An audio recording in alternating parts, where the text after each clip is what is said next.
Hola, ¿qué tal? Muy buenas noches a todos en casa. Bienvenidos a nuestro resumen informativo a través de TRT, Televisora del Táchira. Feliz viernes, estamos finalizando una nueva semana. Esperamos hayan tenido un excelente día y una gran jornada en el ámbito laboral y también personal.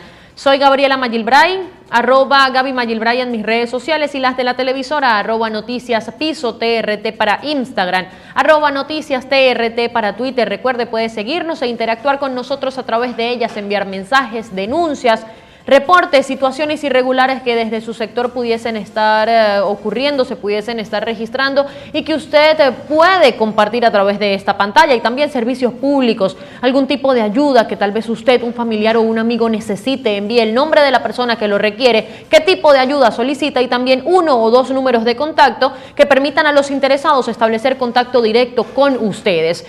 Una de las noticias más destacadas de esta semana ha sido el repunte de casos por COVID-19 en la entidad andina. De hecho, la gobernadora del estado Táchira, Laidy Gómez, informaba que hay 116 casos positivos para esta enfermedad en la red ambulatoria del estado Táchira, y tan solo en el Hospital Central de San Cristóbal hay 63 personas hospitalizadas con sintomatología por COVID-19, así que por supuesto el llamado siempre será a cuidarse, a cumplir con todos los protocolos de bioseguridad. Así que dicho esto, vamos a iniciar con el repaso por notas regionales.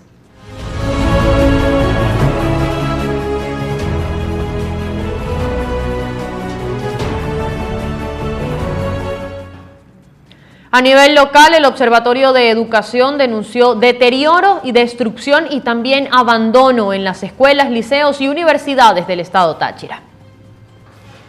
Destruidas y en total abandono se encuentran las instalaciones escolares en Venezuela luego de transcurrir más de año y medio en pandemia, tiempo en el cual el Estado no se ha ocupado de cumplir con el mantenimiento y reparación de las escuelas, liceos y universidades, que ahora no tienen ni las más mínimas condiciones para albergar estudiantes y personal docente, administrativo y obrero. Así lo denunció Gladys Chacón, coordinadora del Observatorio de Educación de Fundarredes, junto al equipo de defensores que integran esta iniciativa ciudadana y a miembros de Alianza Todos por la Educación, luego de constatar las pésimas condiciones de infraestructura que tienen los planteles. Chacón precisó que ante un posible llamado a clases presenciales o semipresenciales, es una total irresponsabilidad pretender que las personas que hacen vida en ambientes académicos tengan que someterse a estas condiciones deplorables de las escuelas, liceos y universidades, y en año y medio que han estado cerrados y vacíos por la alarma no se han ocupado de poder recuperarlos y también de darles mantenimiento a estos espacios. En otras notas regionales, continúan la jornada de vacunación en la frontera, específicamente en el municipio Bolívar. Este viernes acudieron al Centro de Diagnóstico Integral de San Antonio del Táchira ciudadanos cuyos mensajes de texto al sistema Patria habían llegado con dirección a otro municipio. Esto para aplicarse la primera dosis contra el COVID-19. Algunas personas, de hecho, en esta jornada expresaron que habían recibido el mensaje con dirección a San José de Bolívar, pero afortunadamente pudieron solventar y vacunarse en la frontera. El alcalde William Gómez aclaró que los sanantonienses que recibieron mensajes con dirección a otra jurisdicción podían acudir igual al CDI ubicado en el barrio Lagunitas. Las personas mayores de 60 años están recibiendo la dosis Sputnik B, mientras los ciudadanos del grupo etario de 19 a 59 años la dosis china Verocell. Ciudadanos pidieron al equipo médico que la jornada empiece a la hora indicada, pues el sol en ciertas horas se hace inclemente y también hay adultos mayores a la espera de obtener la inmunización.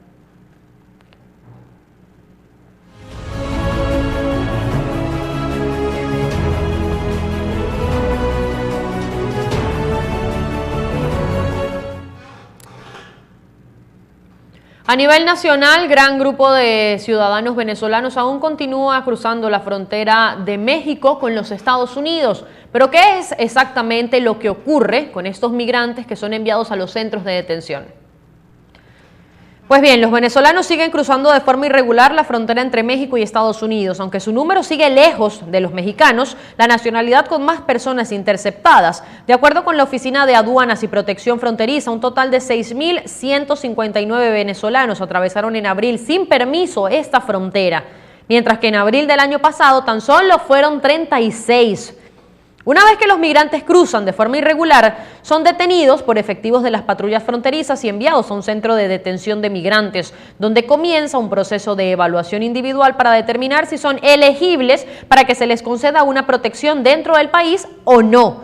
La abogada experta en temas migratorios, Lesbia Moreno, explicó que en los centros de detención se procede a evaluar cada caso de manera individual, incluso entre los miembros de un mismo núcleo familiar. Los hombres son separados de las mujeres, pero al ingresar los menores de edad, adultos mayores o enfermos, estos son enviados a centros de detención familiares. Destaca que es una suma importante que los migrantes, o que es de suma importancia que estos cuenten con la asesoría de un abogado que les ayude a exponer sus casos ante las autoridades norteamericanas para tener mayor posibilidad de ser elegibles a quedarse allí. Y el director de Migración Colombia, Juan Francisco Espinosa, aseguró o dio un balance respecto al número de venezolanos que hasta la fecha se ha inscrito en la primera fase del Estatuto de Protección Temporal en el vecino país. Luego de poco más de un mes de haber comenzado la implementación del Estatuto Temporal de Protección para Migrantes Venezolanos, el director general de Migración Colombia, Juan Francisco Espinosa, anunció que más de 813.000 ciudadanos venezolanos han completado con éxito la primera fase y podrán en el mes de septiembre realizar su registro biométrico, el cual les otorgará un ID, una identificación digital. Respecto a los más de 813.000 migrantes venezolanos que han terminado con éxito la primera fase de implementación, el director de Migración Colombia indicó que 52% son mujeres, mientras que el 48% restante son hombres. El director general de Migración Colombia dijo que si bien la meta está próxima a alcanzarse, no quiere decir que se vaya a detener el proceso. Por el contrario, afirmó la autoridad migratoria colombiana que trabajará en articulación con organismos internacionales y asociaciones de venezolanos en Colombia en la implementación de nuevas herramientas que permitan que un mayor número de migrantes venezolanos se acojan a esta iniciativa del gobierno nacional. Según un informe publicado por el Observatorio Venezolano de Prisiones, un 70% de mujeres privadas de libertad no está en condiciones adecuadas. 70% de las mujeres privadas de libertad en Venezuela están en condiciones insalubres de reclusión, según un informe del Observatorio de Prisiones. Asimismo, muchas de ellas denunciaron ser forzadas a mantener relaciones sexuales a cambio de atención médica y agua. Actualmente existen en el país más de 37 privados o más de 3.700 privados de libertad. Y de esa cantidad, 2.318 son mujeres, más de 37.000 privados de libertad, quise decir. De este número, 2.318 son mujeres, es decir, es un 6% de la población penitenciaria. María Muscus, coordinadora de investigación del informe del Observatorio Venezolano de Prisiones, aseguró que muchas de ellas sufren violencia sexual y eso está plasmado en el informe publicado por el observatorio.